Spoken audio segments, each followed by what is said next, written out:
ಗದಗದ ಸರ್ಕಾರಿ ಆಸ್ಪತ್ರೆಯಲ್ಲಿ ಸಮಸ್ಯೆಗಳ ಸರಮಾಲೆಯೇ ಇದೆ. ಎಸಿ ಲಿಫ್ಟ್ ಕೆಲಸ ಮಾಡ್ತಿಲ್ಲ, ಸ್ವಚ್ಛತೆಯೂ ಇಲ್ಲ. ಗದಗದ ದಂಡಪ್ಪ ಮಾನ್ವಿ ಹೆರಿಗೆ ಆಸ್ಪತ್ರೆಯ ದುಸ್ಥಿತಿಯನ್ನ ನಾವು ನಿಮಗೆ ತೋರಿಸ್ತಾ ಹೋಗ್ತೀವಿ.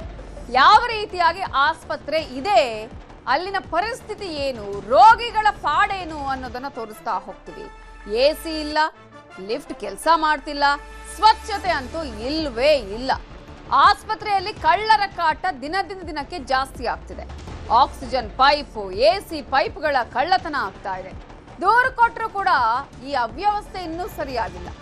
ಅವ್ಯವಸ್ಥೆಯ ಬಗ್ಗೆ DHOಗೆ ಕೇಳಿದ್ರೆ ಅವ್ರು ಅದಕ್ಕೆ ಹಾರಿಕೆಯ ಉತ್ತರ ಕೊಡ್ತಾರೆ. ಆಸ್ಪತ್ರೆಯಲ್ಲಿ ಗದಗದ ಜಿಮ್ಸ್ ಸುಪರ್ದಿಯಲ್ಲಿತ್ತು ಹಿಂದೆ, ಈಗಷ್ಟೇ ಆರೋಗ್ಯ ಇಲಾಖೆಗೆ ಹಸ್ತಾಂತರ ಆಗಿದೆ. ಆಸ್ಪತ್ರೆಗೆ ಹೆಡ್ ಆಫ್ ಅಕೌಂಟ್ ಇರಲಿಲ್ಲ, DD ಕೋಡ್ಗಳು ಕೂಡ ಇರಲಿಲ್ಲ ಅಂತ ಉತ್ತರವನ್ನ ಕೊಡ್ತಿದ್ದಾರೆ. ನ್ಯೂನ್ಯತೆಯನ್ನ ಶೀಘ್ರವೇ ಬಗೆಹರಿಸ್ತೀವಿ ಅಂತ DHO ಈ ರೀತಿಯ ಉತ್ತರವನ್ನ ನೀಡ್ತಾ ಇದ್ದಾರೆ.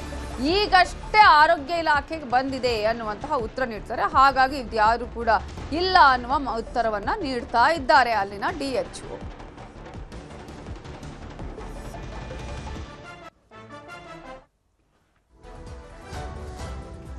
ಸರ್ಕಾರಿ ಆಸ್ಪತ್ರೆಗಳಿಗೆ ಹೋಗಿ ಅಂತ ನಮ್ಮ ಅಧಿಕಾರಿಗಳು, ಜನಪ್ರತಿನಿಧಿಗಳು ಹೇಳ್ತಾರೆ. ನಿಮ್ಗೋಸ್ಕರನೇ ಇಂತಹ ಸರ್ಕಾರಿ ಆಸ್ಪತ್ರೆಗಳನ್ನ ನಾವು ಕಟ್ಟೋದು ಅಂತ ಹೇಳಿ. ಸೌಲಭ್ಯನೇ ಇಲ್ಲ, ಸೌಲಭ್ಯನೇ ಮರೀಚಿಕೆ. ಅಧಿಕಾರಿಗಳಿಗೆ ಹೇಳಿದ್ರು ಕೂಡ ಅದಕ್ಕೆ ಯಾವುದೇ ರೀತಿಯ ರೆಸ್ಪಾನ್ಸ್ ಇಲ್ಲ ಅಂತ ಹೇಳಿದ್ರೆ ಪರಿಸ್ಥಿತಿ ಏನು ಅನ್ನೋದನ್ನ ನಾವು ಗಮನಿಸಬೇಕಾಗತ್ತೆ. ನಗರದ ದುಂಡಪ್ಪ ಮಾನ್ವಿ ಹೆರಿಗೆ ಆಸ್ಪತ್ರೆ ಎಲ್ಲರಿಗೂ ಒಂದು ದೊಡ್ಡ ಆಸರೆ ಆಗೈತಿ. ಈಗ ಅಲ್ಲಿ ಏನಾಗ್ಬಿಟ್ಟೈತೆ ಅಂದ್ರೆ ಎಸಿವು ತಾಮ್ರದ ಪೈಪ್ ಕಳುವಾಗ್ತಾವೆ, ಆಮೇಲೆ ಆಕ್ಸಿಜನ್ನದ್ದು ತಾಮ್ರದ ಪೈಪ್ ಕಳುವಾಗ್ಯಾವ. ಅಲ್ಲಿ ಯಾವುದೂ ಸರಿಯಾಗಿ ನಿರ್ವಹಣೆ ಆಗ್ಲಾರ್ದ ಇವತ್ತೆಲ್ಲ ಅವ್ಯವಸ್ಥೆಗೆ ಅದು ಆಗ್ಬಿಟ್ಟೈತಿ. ಆಕ್ಸಿಜನ್ ಸಪ್ಲೈ ನಿಂತು ಅಂದ್ರೆ ಕೂಸನ್ನ ಇನ್ಕ್ಯುಬೇಟರ್ನಾಗ ಇಟ್ಟಿರ್ತಾರೆ. ಏನು ರಿಸ್ಕ್ ಇರ್ತಕ್ಕಂಥ ಗರ್ಭಿಣಿಯರು ಏನು ಹೆರಿಗೆ ಆಗಿರ್ತೈತಿ ಅವ್ರಿಗೆ ಆಕ್ಸಿಜನ್ ಸಪ್ಲೈ ಬೇಕಾಗ್ತೈತಿ. ಈಗ ಅಲ್ಲಿ ಯಾರಿಗಾರ ಜೀವಕ್ಕೆ ಅಪಾಯ ಆದ್ರೆ ಯಾರು ಹೊಣೆ? ಅಲ್ಲಿ ತಕ್ಷಣ ಸೆಕ್ಯೂರಿಟಿ ಹಾಕಬೇಕು. DHO ಅವ್ರು ಇದ್ರ ಬಗ್ಗೆ ತ್ವರಿತವಾಗಿ ಗಮನ ಹರಿಸ್ಬೇಕು.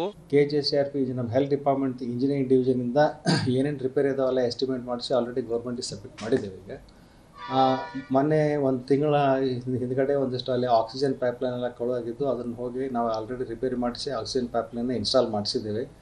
CCTV ಏನು ಮೊದಲಿನ ಹಳೆ CCTV ಯಾವ ವರ್ಕ್ ಆಗ್ತಾ ಇಲ್ಲ. ಹೀಗಾಗಿ ಎಲ್ಲ CCTV ತೆಗೆದು ನಾವು CCTV ಹಾಕಿಸ್ತಾ ಇದ್ದೇವೆ.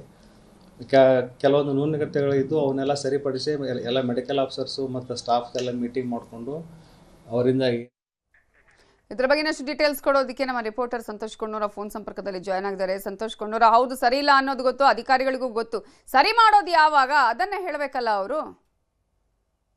ಹೌದು ನವ್ತಾ, ಗದಗ ನಗರದ ಸರ್ಕಾರಿ ಹೆರಿಗೆ ಆಸ್ಪತ್ರೆಯಲ್ಲಿ ಕಳ್ಳರ ಕಾಟ ಒಂದು ಕಡೆ ಆದ್ರೆ ಇನ್ನೊಂದು ಕಡೆ ಅಲ್ಲಿ ಇರ್ತಕ್ಕಂತ ಏನು ಮೂಲಭೂತ ಸೌಕರ್ಯಗಳಿಂದ ವಂಚಿತ ಆಗಿದೆ ಅಂತ ಕೂಡ ಹೇಳ್ಬೋದು. ಗದಗ ನಗರದಲ್ಲಿ ಇರ್ತಕ್ಕಂಥ ದಂಡಪ್ಪ ಮಾನ್ವಿ ಸರ್ಕಾರಿ ಹೆರಿಗೆ ಆಸ್ಪತ್ರೆಯಲ್ಲಿ ಕೂಡ ಸಾಕಷ್ಟು ದಿನನಿತ್ಯ ಸುಮಾರು ಇದಂದ್ರು 5 ರಿಂದ 6 ಹೆರಿಗೆ ಆಗ್ತದೆ. ತಿಂಗಳಿಗೆ 70 ರಿಂದ 80 ಹೆರಿಗೆ ಆಗ್ತವೆ. ಆದ್ರೆ ಇಲ್ಲಿ ಸಾಕಷ್ಟು ಗ್ರಾಮೀಣ ಪ್ರದೇಶದಿಂದ ಬರ್ತಕ್ಕಂತ ಗರ್ಭಿಣಿಯರಿಗೆ ಹೆರಿಗೆ ಮಾಡೋದು ಕೂಡ ಆಗುತ್ತೆ. ಆದ್ರೆ ಇಲ್ಲಿ ತಾಮ್ರದ ತಂತಿಗಳಾಗಿರ್ಬೋದು ಮತ್ತು ಜೊತೆಗೆ ಅಲ್ಲಿರ್ತಕ್ಕಂಥ ಎಸಿ ಮತ್ತು ಏನು ಆಕ್ಸಿಜನ್ ಸಂಬಂಧಪಟ್ಟಂತ ಏನು ತಾಮ್ರದ ಪೈಪ್ಗಳನ್ನ ಇರ್ತವೆ, ಇವುಗಳನ್ನ ಟಾರ್ಗೆಟ್ ಮಾಡಿ ಕಳ್ಳರು ಒಂದು ಕಳ್ತನ ಮಾಡತಕ್ಕಂತ ಹೋಗ್ತಕ್ಕಂಥ ಪ್ರಕರಣಗಳು ಕೂಡ ಜಾಸ್ತಿ ಆಗ್ತಾ ಇದಾವೆ. ಈ ಹಿಂದೆ ಕೂಡ ಏನು ಅಲ್ಲಿರ್ತಕ್ಕಂಥ ಆಕ್ಸಿಜನ್ ಪ್ಲಾಂಟ್ ನ ಒಂದು ಪೈಪ್ಗಳು ಕೂಡ ಕಳ್ತನ ಆಗಿದ್ದು, ಇತ್ತೀಚೆಗೆ ಮತ್ತೆ ಅಲ್ಲಿರ್ತಕ್ಕಂಥ ಎಸಿ ಸರಬರಾಜು ಮಾಡ್ತಕ್ಕಂಥ ಪೈಪ್ಗಳು ಕೂಡ ಕಳ್ತನ ಮಾಡ್ಕೊಂಡು ಹೋದ ನಂತರ ಅಲ್ಲಿರ್ತಕ್ಕಂಥ ಎಲ್ಲಾ ಎಸಿಯ ಕನೆಕ್ಟಿವಿಟಿ ಕೂಡ ಸಂಪೂರ್ಣವಾಗಿ ಕಟ್ ಆಗಿದೆ.